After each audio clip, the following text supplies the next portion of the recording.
زن 4 تا کودک دارد آمده است میگه که با خدا قسم میگه 2 روز شد گشنه با خدا قسم در درون مسجد مادر 4 تا فرزند خدی آمده است شوهرش همینجا بیچاره هلاک شده میگه اکا گشنه گریه کرد که من گشنه مرگ تاجیک که مادر میبید 4 کودک خد میگه من گرسنه 2 میلیون تاجیک است تاجیکایی که در اینجا جیپ کیپ سوار میشید من ویدیو گرفتم پرتو ده همه جا میلیونرها میلیاردر تاجیک در مسکو هستند مادر تاجیک آمده است گریه میکنه که من 2 روز شد گرسنه هیچ نخوردم پیش کنیم همون مادر چیکار کنه زنه که 4 تا فرزند دار شکایت کرد که مسجد اومدم گفتم که کار لازم است یک تا از این گیرگیرد مسجد میگشته که گفته است که من تو را میگیرم اگر جای کار در کار بشته من تو را میگیرم زنی من شم من تو را میگیرم جای کار تو رو میگیرم من نامش نمیگیرم کثافتایی که در گیردی مسجد کانال دیده باشین زده بود ما رفتیم خبرش گرفتیم دیده یا ندیده دیدیم در گیردش 10 تا 15 نفر همشهری‌ها جمع میشن وقتی که گرفته روان کردن در کار سراش روان کردن در کار تاجیکستان 13000 سوم مبلغ بلیت چند پونه 13000 اینش بایش نگاه میکنه بایش اینش نگاه میکنه آخه من میدونم من میفهمم بلیت گرفتن در همون روز در 2 سکوند بلیت گرفتیم همون روز ایرپورت رو کردیم همون روز تاجیکستان رو کردیم کی کنه همون نکنیم شما دیدید برادرم کلیاسکا خطی دیدید ما بفکرم یا خاموشا میکنه یا نمیکنه همون ویدیو را کنده رفتیم از همون رمضان 150,000 روبل کنده 150,000 روبل کنده با برادر روان کردیم میشده است کدام شما گارانتی داره که از ایره همه گذاره ماشین نمیزنه تو همین غلطی دیده بالنسا دارم تلفن عزت امانه تلفن عزت امانه در کجای بکی در بالنسا در ادامه اگر عزت امان دیر کنه اگر عزت امان نروه تمام زمین به آسمان میچسبه هست یا نیست اینا بر همین عزیزای دل ما نیاز به شما داریم هیچی هم که نباشد بیاید روزانه بیاید مرکز تاجیکان 24 ساعت برادرها هستند ما هم هستیم چای میخوریم فقط تمام و شما ببینید که مردم با چی پرابلم ها میگوید و اگر همونجا ما نباشیم با خدا قسم دیگه کشورها در دیگه شهرها در پیتر سمارا پرم آرزو میکنن که همین خیلی از جا داشته باشن فقط در کامنتاری ها و زنگ بزنن اکا شما یه بار بیاید ما در همین پیتر همین کار انجام تیم یا مرکز بشیم صاحب نداره نه در یگان شهر نیست یگان شهر روسیه در تاجیکا مرکز ندارن آدم ندارن صاحب ندارن که مردم را گپ زنن یکاترینبورگ بچه‌ها یکاترینبورگ من 3 میلیون پول ما گرفتیم بود برای چی؟ آخه نیست آدمی که مراجعه کنن نیست مرکزی که مراجعه کنن فهمیدید؟ اینو بر همین اجزای دید اگر من این خیلی اتحاد داشته باشیم یگان ملت نمیتونه بالای ما زور بیارن یگان ملت فهمیدید؟ ما در همین جمع انشاءالله آبرو پیدا میکنیم ولی اگر همین مثل کف که دریا باشیم عاقبت ما خدا میدونه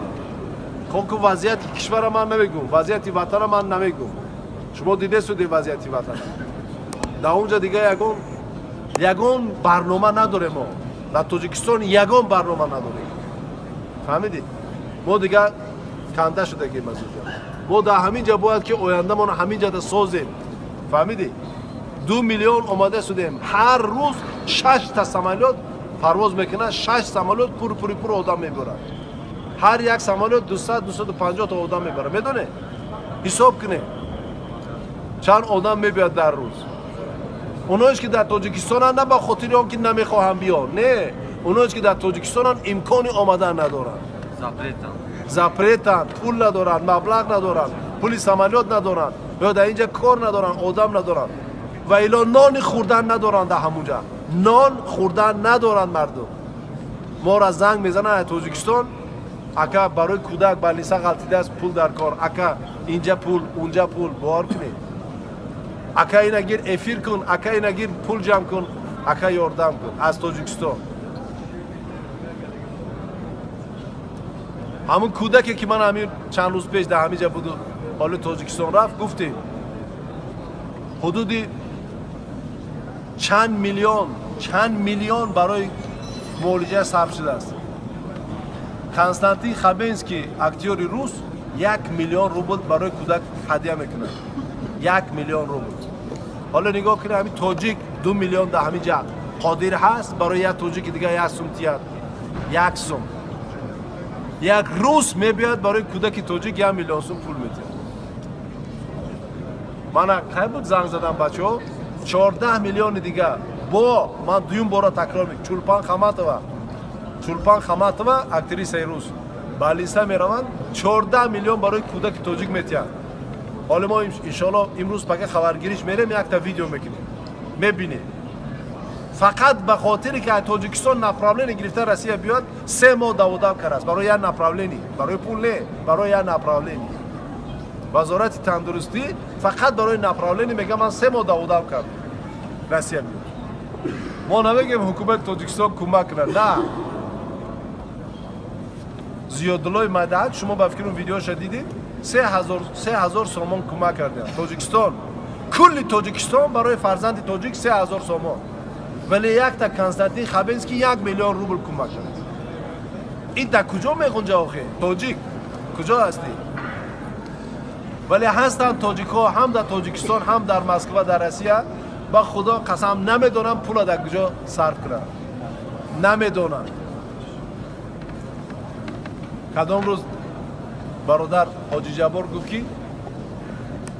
من گفت تاجیکا را دیدم که برای یک شب برای یک همون فاحشه $5000 صرف کرد زیاد تاجیک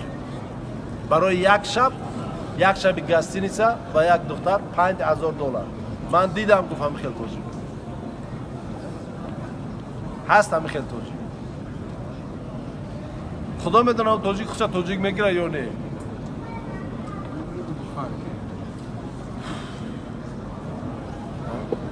مشکلی ها زیاد است برادر عزیز. من از شما فقط خواهش من همین است بعد از نماز جمعه همین 10-15 دقیقه تونه وقتونه بیاید همین جا صرف کنه بشینه همین پول هم کنه تیه همین گوش کنه که چی پرابلم است در دنیا تاجیک در چی حالت قرار دارد فهمیده. برای که من گفتم که ما بیکار نیستیم که بیایم مثلا در اینجا لطفت کنیم نه. شما همین مسئولیت در گردن ما مونده ما عمل کردیم 1 سال شد 1 سال ولی در مابین 1 سال من ندیدم یک تاجیک بیزنسمن پول داره که اومده گفته باشه اکا میبخشید من همین 1000 سوم ایمان هر ماه من قطعی تو نیست اکا باور میکنه نیست.